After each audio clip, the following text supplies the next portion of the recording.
Hello and welcome to the last lesson in week 1, lesson 3, and we're going to be looking at real numbers and how to classify them. So by the end of this lesson, you'll be able to classify real numbers.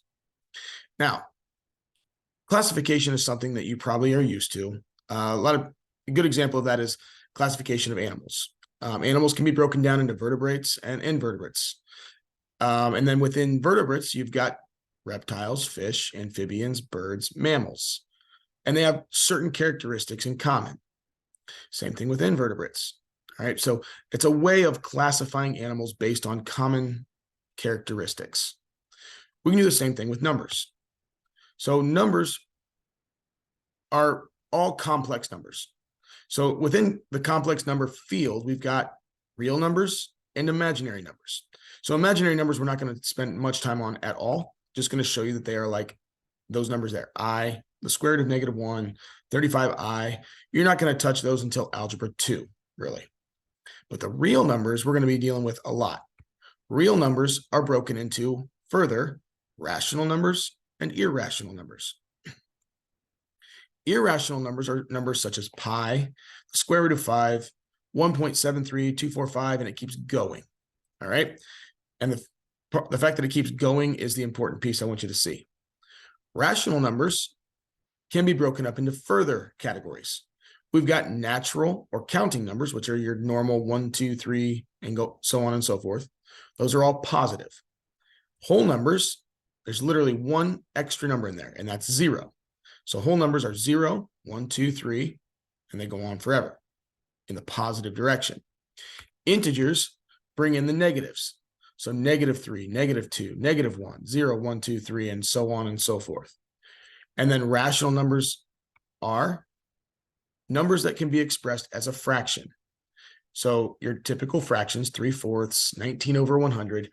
Now decimals also can be rational numbers. 17.2, I could write that as a decimal, or sorry, as a fraction. And because I can write it as a fraction, it's considered a rational number. So let's go on a little further with this. Complex numbers, again, are broken down into real numbers and imaginary numbers. Within the real number classification, you can break it down into rational and irrational. And I put another description of irrational, a non-terminating decimal. So a decimal that goes on forever and ever and ever, such as pi. Rational numbers may look like a number that goes on forever. So like 0.3 repeating, it looks like it goes on forever. And in fact, it does, but it repeats. Because it repeats, we can call it a rational number because we can write 0.3 repeating as 1/3. Any number that can be written as a fraction is a rational number. There are some special rational numbers called integers that can be written as whole numbers. Now, I could write that as -3/1, which would be a fraction, but I don't need to write that one. So you see integers, whole numbers, and natural numbers, not as fractions, but as whole numbers, really. Okay? So, a couple examples here of rational numbers. They can be expressed as fractions. You see that with like measuring cups. Okay? I talked about this in the previous slide. They can be terminating decimals, such as 1.75. It ends after the 5. That's a rational number. Or it could be a repeating decimal. So 4.3 repeating is considered a rational number. Irrational numbers cannot be expressed as a fraction.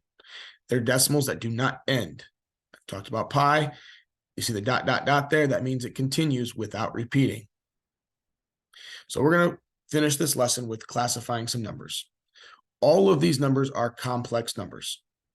Square root of 10 is a complex number. It's also a real number. Almost every number we're going to deal with is going to be a real number. So then the next thing we're going to have to decide is it rational or irrational? I already have it written there. It's irrational because if you take the square root of 10, it's not a good number. It's 3 and it goes on forever without repeating. All right, -5. That is a complex number. It's also a real number. It's also rational because I can write it as a fraction, -5/1. and it's a negative number, which means it's an integer. So all of those names could be used to describe -5. The most precise name is integer. 12 divided by 3, I could simplify that one more step to 4. And because it's 4, I could say it's complex, it's real, it's rational because it could be written as a fraction, it's an integer, it's a whole number because it's positive, and it's a natural number because it's positive. So the most precise name is a natural number. But all of those words can be used to describe that number 4. So I know it's probably a little bit confusing. We'll work with it some more. If you have any questions with any of this, be sure to send me a message, hopefully prior to Friday, or join the Zoom session on Friday to get any questions asked before you take your assessment. Thanks. Good luck on your assessment.